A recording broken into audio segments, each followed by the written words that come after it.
Bem-vindos a mais uma aula do curso de Fisiologia Veterinária. A gente vai hoje discutir, fazer uma rápida introdução do sistema linfático.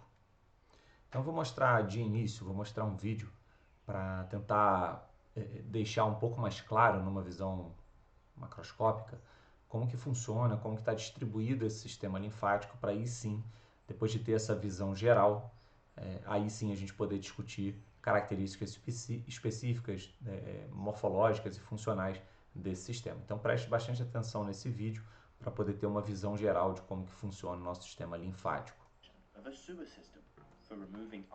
Então é um sistema para remoção de toxinas, enfim, para excesso de água e para outras substâncias, para o transporte de outras substâncias. E é um sistema circulatório, apesar dele não ser totalmente circular, mas que caminha muito junto ao nosso sistema circulatório mesmo, né, de artérias e veias. Esses vasos vão carregar esse líquido chamado linfa, cheio de repleta, né, de células brancas, e que vão participar do combate à infecção. Ele é um sistema importante de drenagem também do excesso de líquido e de outras substâncias dos tecidos, e de remoção de produtos do metabolismo também. Quando o plasma deixa o vaso nessa circulação, você tem extravasamento de plasma para o tecido, extravasamento de outros componentes, e esse excesso de líquido ele não retorna todo para o lado venoso, que é um conceito que a gente tem errado. Existe um excesso de líquido e de produtos, ali de 10% até 20%, que não passam. Isso depende da circulação, da região da circulação. Essa proporção pode ser diferente.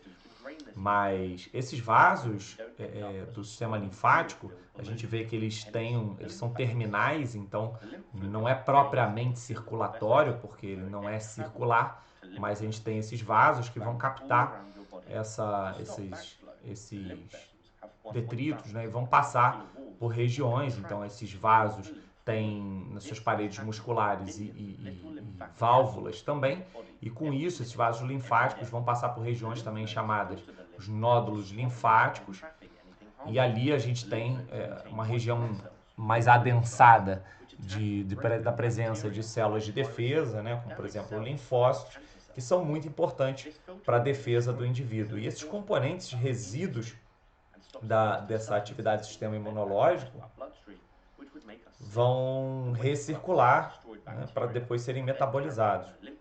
E isso, junto com o líquido, vai formar esse líquido chamado linfa, que é o que circula nos vasos linfáticos. E esses vasos linfáticos vão voltar para o sistema circulatório, né, através do ducto torácico.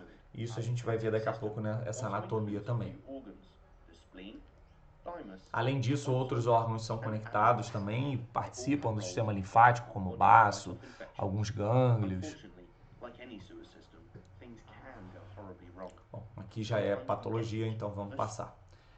Então, esse interstício, né, o espaço entre as células, ele é preenchido por uma matriz gelatinosa, e nele a gente tem vasos linfáticos presentes, como vocês viram no vídeo agora há pouco. E existe um sistema de fluxo extravascular, então da artéria para a veia, passando pelo capilar, né? Ali existe uma troca, e esse excesso de líquido que passa para fora, nem tudo volta para a circulação para o lado venoso. Uma parte volta, né, 80%, 90%, depende do tecido também, alguns tecidos até menos. Esse conteúdo ele não volta, então ele ficaria em excesso no tecido, e líquido em excesso no tecido, né, no espaço extravascular, a gente chama de edema, como a gente já discutiu lá na aula de equilíbrio hídrico. E aí esse excesso da filtração em relação à absorção, ou seja, o excedente, ele normalmente é equilibrado pelo fluxo linfático. Então, moléculas grandes, como proteínas, elas não vão conseguir ser absorvidas pelos capilares, né, contra o gradiente de concentração. E para isso a gente tem esse sistema linfático fazendo essa reabsorção. O acúmulo desse conteúdo no interstício, caso o sistema o sistema linfático não funcionasse, como muitas vezes ele não funciona em situações patológicas, ele levaria à formação de edema. Então haveria um aumento da pressão coloidosmótica intersticial. Para quem ainda não está acostumado com esse termo, lembra lá das forças de Starling, para vocês lembrarem.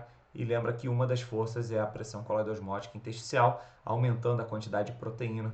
Isso puxaria mais líquido ainda para o interstício, e com isso a gente teria a formação de edema, assim como eu disse, frequentemente você tem nas doenças.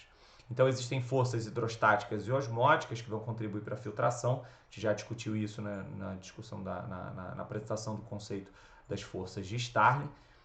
Então a gente tem uma queda, né, dessa pressão arterial para o lado venoso, então do capilar do lado arterial para o lado venoso. Com isso a gente tem o extravasamento de líquido, né, uma força efetiva de filtração que puxa líquido para fora do vaso.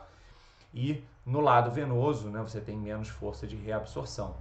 Então, para isso, esse filtrado do capilar sanguíneo ele precisa ser reabsorvido pelos capilares e o excedente absorvido pelos vasos linfáticos. Então, essa movimentação da linfa através dos vasos linfáticos, ela se dá por bombeamento, e a atividade muscular é muito importante para isso, ou sucção dos canais linfáticos coletores, né, espontaneamente contráteis, e também a presença de válvulas unidirecionais. Então, a linfa flui nesse sentido, e essa válvula ela mantém a linfa num fluxo unidirecional.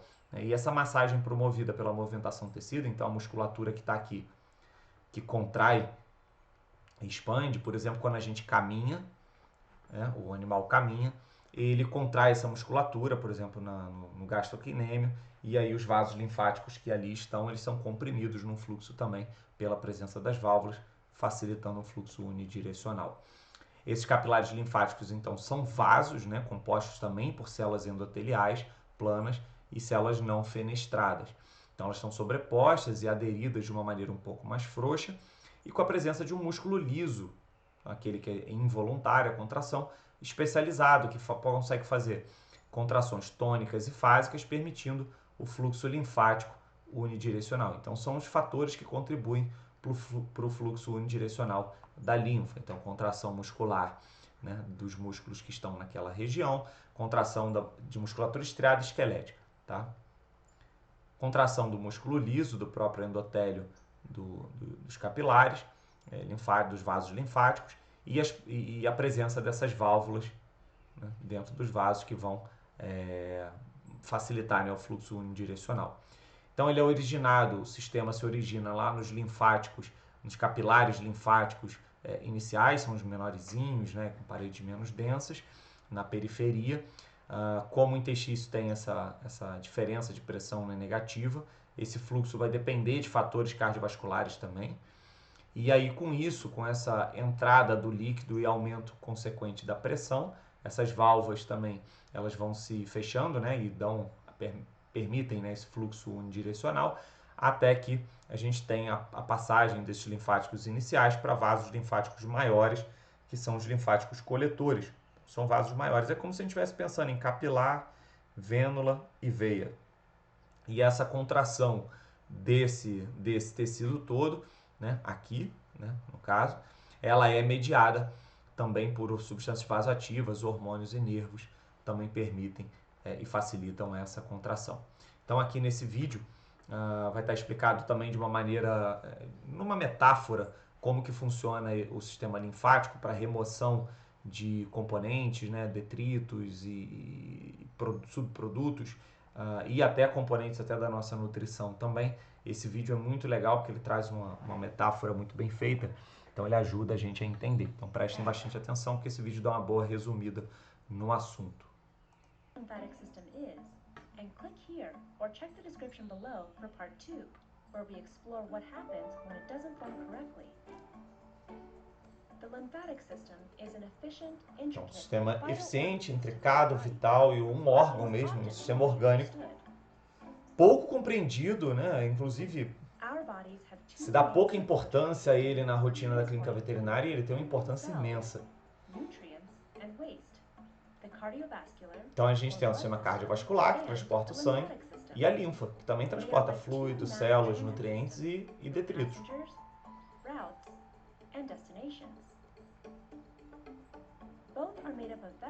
Então eles são feitos de vasos, tanto cardiovascular na esquerda quanto linfático ali na esquerda. O fluxo no linfático é muito mais lento.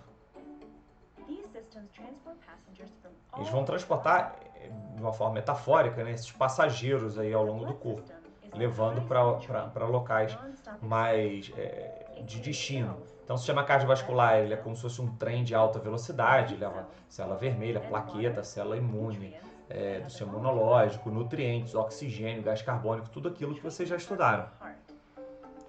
E esse trem do sistema cardiovascular, ele parte lá do coração e vai através dos vasos, levando até a circulação periférica, levando para todo o corpo esses nutrientes. E em cada local que ele chegar, lá nos capilares, essa velocidade do fluxo é menor. Lembra que a gente já explicou isso, né? Fluxo igual a velocidade vezes área. Então o somatório dessas áreas é muito grande, a velocidade diminui. E esses passageiros, então água, oxigênio, células, enfim, conseguem sair.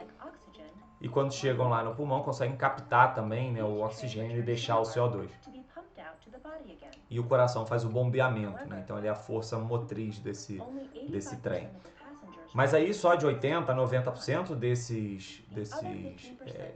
de tudo que vai e volta. E esse excedente de 10% a 20%, uns 15% que estão aí, eles precisam voltar por algum outro sistema, porque senão eles acumulariam no tecido.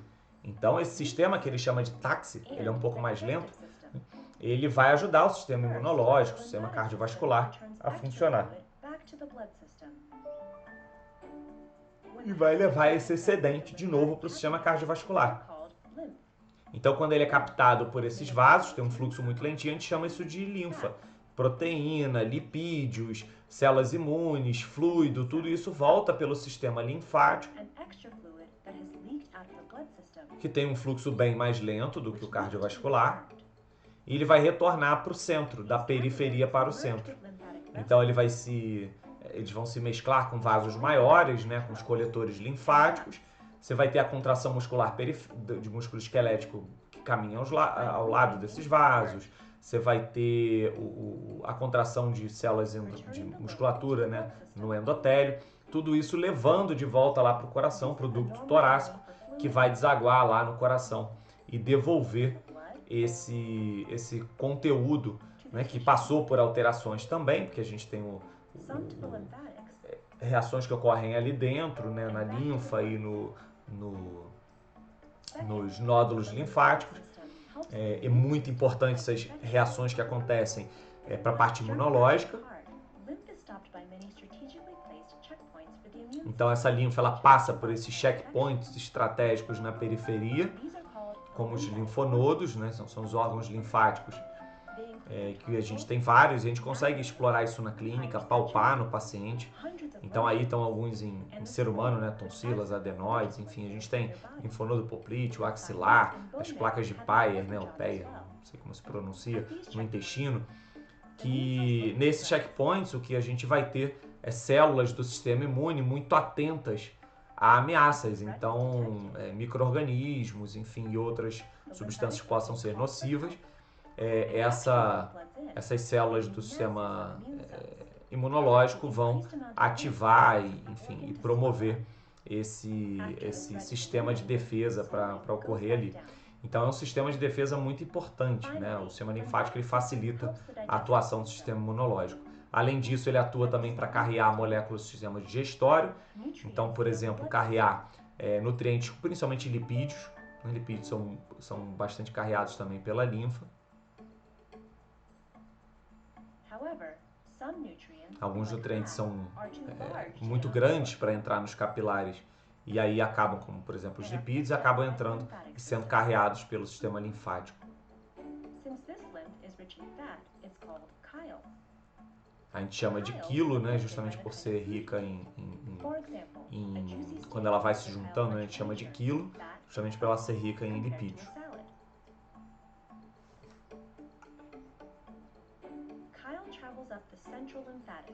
Então ele vai carreando esse líquido, né, vai chegando no leito central para desaguar de novo no coração e aí sim ser direcionado pela circulação sistêmica, né, vascular mesmo, ao fígado para poder passar por processos de metabolismo, tudo isso. Essa aula ela é curta mesmo, porque a gente, enfim, o sistema linfático ele ainda é pouco discutido na prática, na rotina da clínica veterinária e deve ser mais, sem sombra de dúvida, porque muitos processos que a gente enfrenta, processos patológicos, né, que a gente enfrenta aí na clínica, eles estão relacionados com alterações, né, ora primárias e ora secundárias associadas a esse sistema. Qualquer dúvida é só entrar em contato e aí a gente pode discutir mais esse tema um pouquinho mais a fundo e a aplicação prática dele.